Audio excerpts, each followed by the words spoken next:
ICPC, Mamiebo Pamsek, the Chief of Staff, to the Chairman, my sister, my friend, the Controller General of NSCDC, Correctional Service, Federal Fire Service, Nigeria Immigration Service, directors in the House. Please permit me, as one of my friends used to say, I don't want to stand on existing protocols. Permit me to sit on existing protocols. For me, the purpose of this visit is very simple, and I'll be very brief about it. Is to, number one, congratulate the chairman for a wonderful work in the interest of Nigeria. And number two, to be able to strike a synergy between the Ministry of Interior and the ICPC. We know the Ministry of Interior is responsible for the enhancement of internal security. And of course, corruption is one of the biggest threats to security in Nigeria. So therefore, we don't need to move too far before we get to the point of intersection where our interests do meet.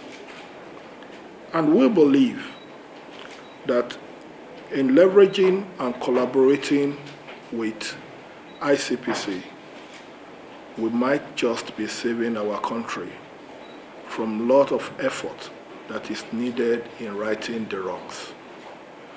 We believe that all over the world, the language is proactiveness. The language is prevention. The language is no more detection or correction. The world is moving, and it's moving so fast. And as product of the 20th and 21st century, we have to learn the language of the 22nd century. And the language of the next generation, which we must learn as a country, is to build strong institutions and not strong men. We believe that the strategic relationship between these two agencies can, of course, block a lot of loopholes, can prevent, and of course can deter even the imagination of ill doings. If we do not do that, we will continue to run after the criminal. And once we're running after the criminals, it becomes a game of fun to the criminals. All over the world, the criminals should be running after the state to meet up with the state, not the state running after the criminal. It means we have to up our pace, and we believe that the management of ICPC is well poised towards ensuring that a new Nigeria, not just built on hope, but on renewed hope, comes to life. One key area I've noticed since I became the minister, one key thing I have realized, of course, it's my first executive position in government. So of course, I had a lot to learn. And of course, I still have a lot to learn. But I've been blessed by having core civil servants or public servants around me. And of course, they've guided me in terms of the bureaucracy. But I have to say this, I realize that a lot of errors that people, or mistakes that people make in government are actually very avoidable. That's the truth. And I believe that the lack of knowledge transfer has created a lot of lacuna and has reduced the level of performance of government officials. So we are looking at area of capacity building. Strongly collaborate with you in areas of capacity building. As the saying goes, you will always be a slave to what you don't know.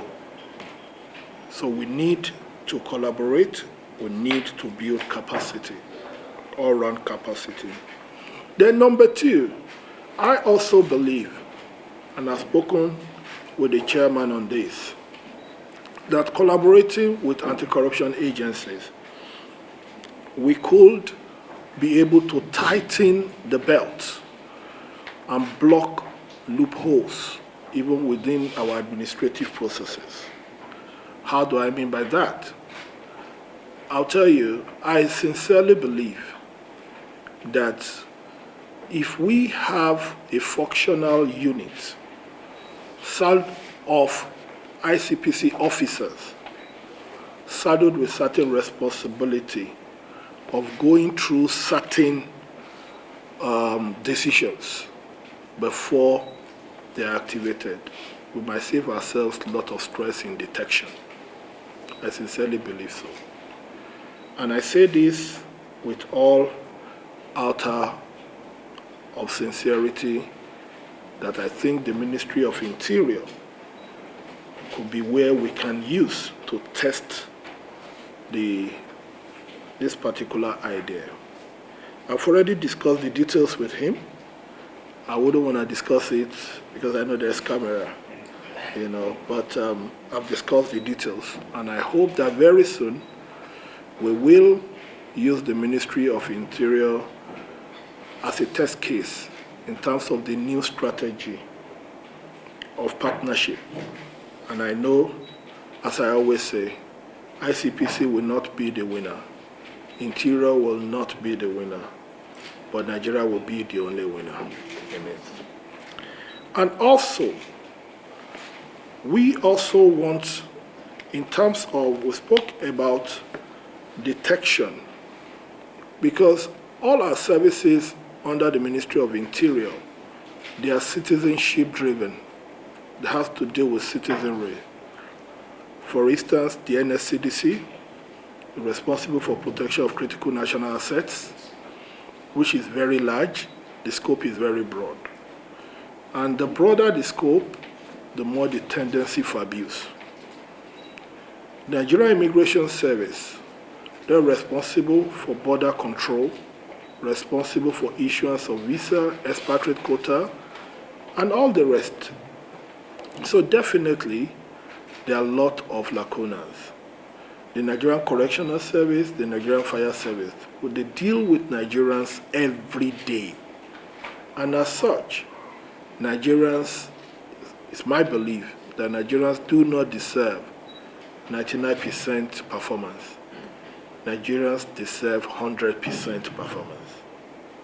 And we believe you have a major role to play in this particular regard. Let me say this before my brother responds, because there's this saying, once I drop the button and he picks it, I can't take it back. So let me say this very clearly. The marriage between the ministry and this agency has a lot to do with the actualization of the renewed hope.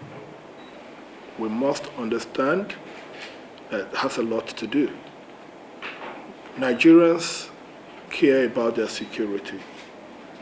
Nigerians do care about their lives.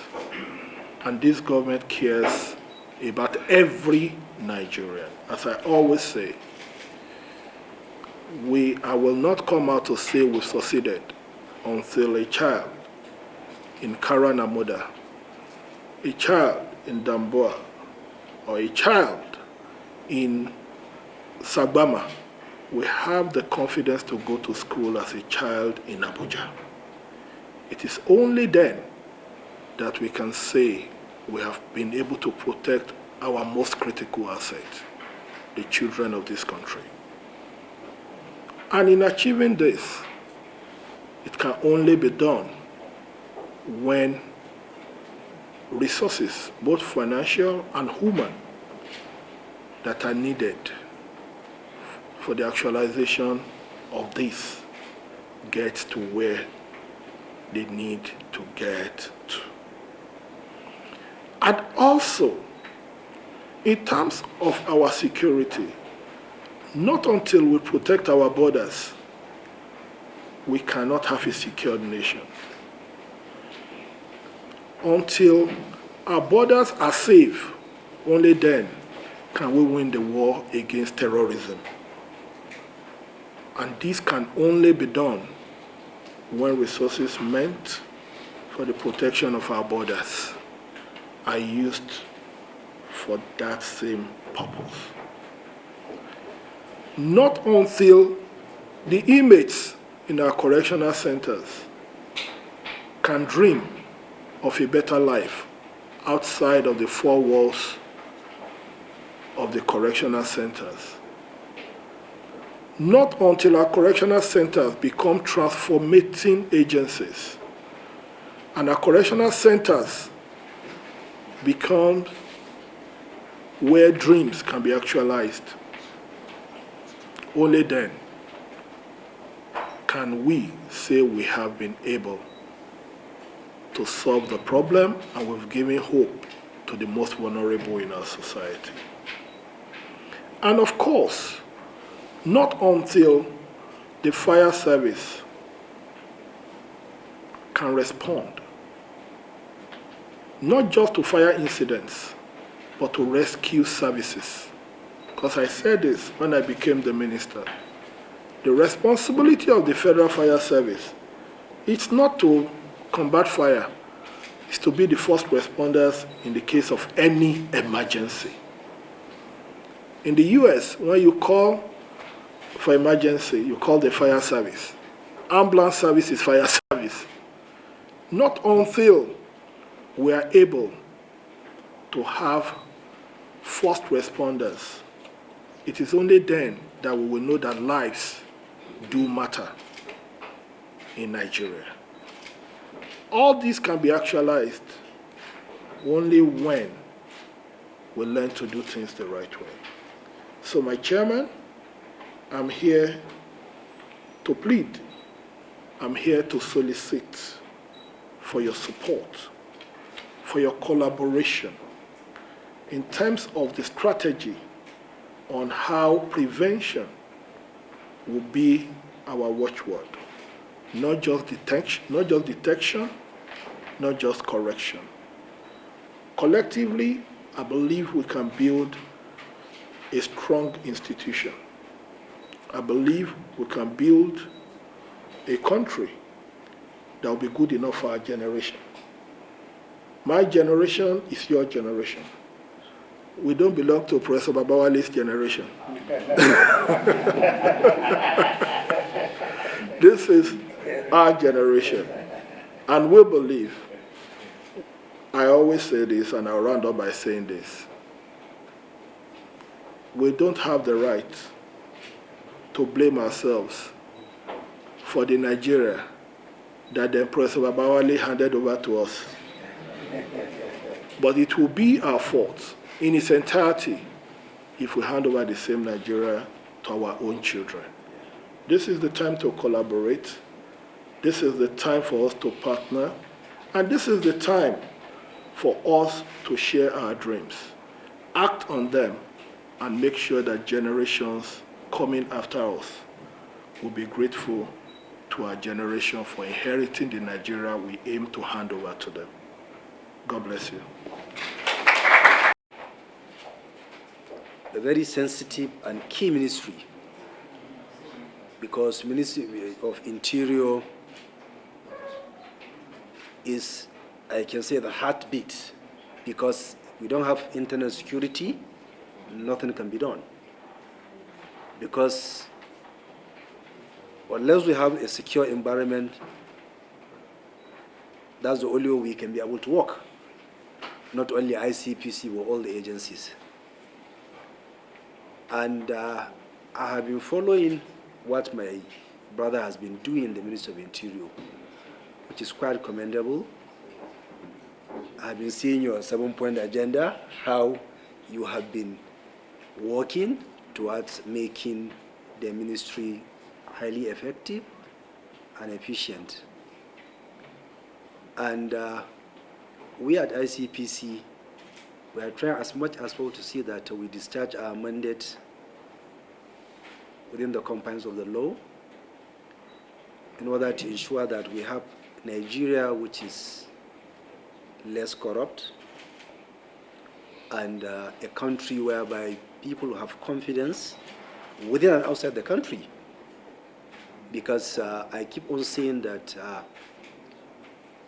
we need investment. And two major key issues that you need to have on ground to have investment in a country is, one, a secure environment, which the Ministry of Interior has responsibility in ensuring that Nigeria is secure, and also there is less corruption, because no investor will come to a country whereby he will feel insecure, and also there is challenge of bribery and corruption. And I have always tried to see that how can we as ICPC, using our mandate of prevention, the issue of enforcement and education and enlightenment, to see that we convert this serious challenge which is facing our country. And I have been in discussion with the minister. We have discussed a lot about how can we partner to ensure that ICPC and Ministry of Interior and the agencies under Ministry of Interior work closely to ensure that we help this country in fighting this challenge of corruption. And the only way we can do that is by coming together like the gathering we are having today, and also to sit down and carefully look at how can we work closely. Fortunately, ICPC has good working relationship with the Ministry of Interior and the agencies under it, even before I come in. Because whenever we have issues which bothered on the agencies under the ministry, we used to reach out to see how we can be able to tackle those challenges so that Nigerians that have issues will have the confidence that whenever they bring any problem, the ICPC and the Ministry of Interior are tackling the challenges to ensure that, yes, they have the solution of the problem they brought before us. And one key issue which, when I was Attorney General, I had a very keen interest about is the issue of correctional service. Because whether we like it or not, the world is changing. The issue of custodial sentencing, it has now becoming an old passion.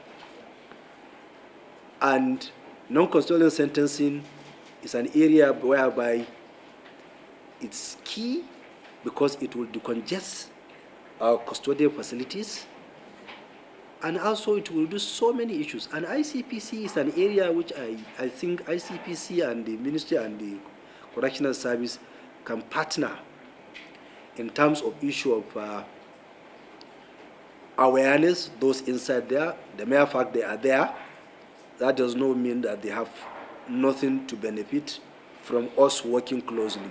We can sit down and discuss how to talk to them. Some of the challenges that made some of them to be in custodial facilities, some maybe mistakes, and some people are really they are reformed.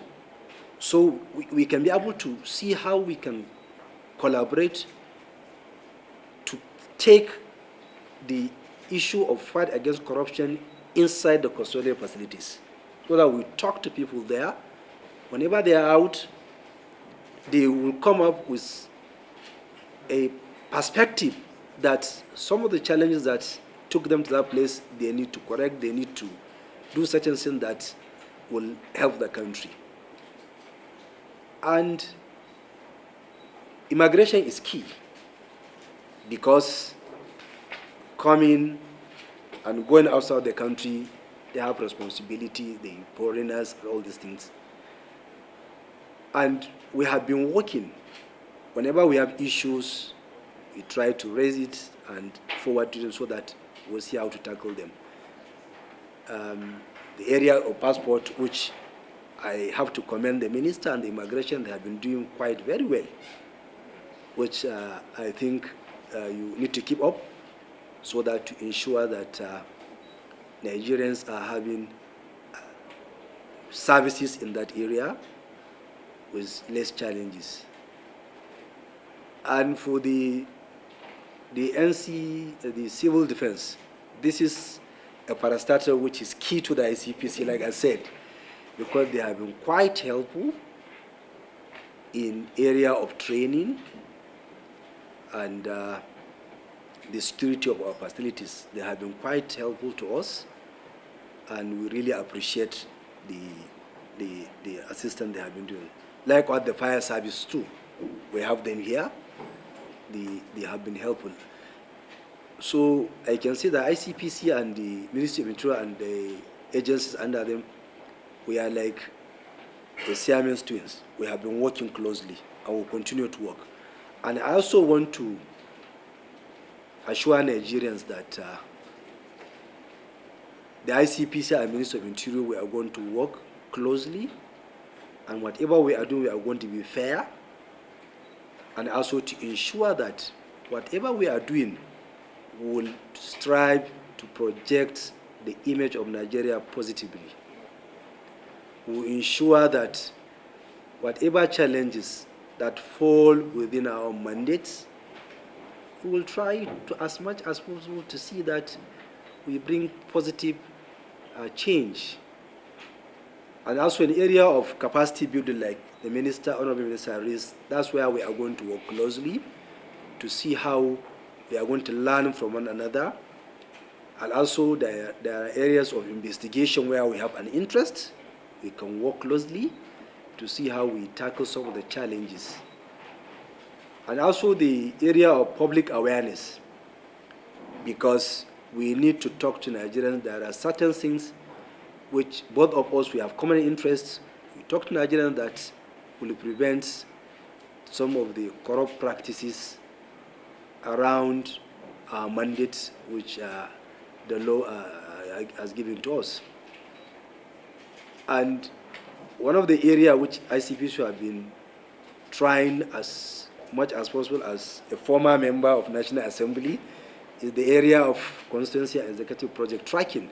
This is an area which I feel the civil defense too can be of help to us, because there are projects which we ensure that those who abandon the projects, we ensure that they go back and execute. If there are many missing, we ensure that we recover, so that Nigerians will have confidence that the public servants or the public officials are discharging their duties the way it has been designed, it should be, and the way the budget has been passed, so that the Nigerian will have the dividend of democracy, and also all the projects that they're supposed to get, they get it in the exact manner it was designed, so that we will build our infrastructure, and that will make our environment to be conducive for investment, and also our people can have good job opportunities, most especially youth, so that they will have work to do, and once they have those opportunities, their mind will be taken away from all the evil deeds. And a country where it did not take care of its youth, then it will have a serious problem, because the youths are the leaders of tomorrow, whether we like it or not. that we need to ensure that they have something doing. And combating corruption is one of the areas whereby they will have the opportunities, because it will block the leakages, and also it will give them the opportunities of how to work. And also, Minister, I hope along the line when we are working, we are going to look at closely the issue of how to use technology, both of us, in combating some of the corrupt practices. Because in this new era, you can't ignore technology, because that is where the world is going now. Because you cannot be everywhere, but technology can be able to do everything. You know how AI has been making inroad in various sectors. It can be able to even project certain things. So I hope in the course of how we are going to work, we are going to leverage on technology to see that we use technology in the fight against corruption, where we are working collaboratively together. And I thank you for the visit. And I hope and pray that we are going to continue working closely. And also I want to assure you that we'll return the visit. If the way you come here, we'll pay you. Yes, so that to see how far have you gone from today.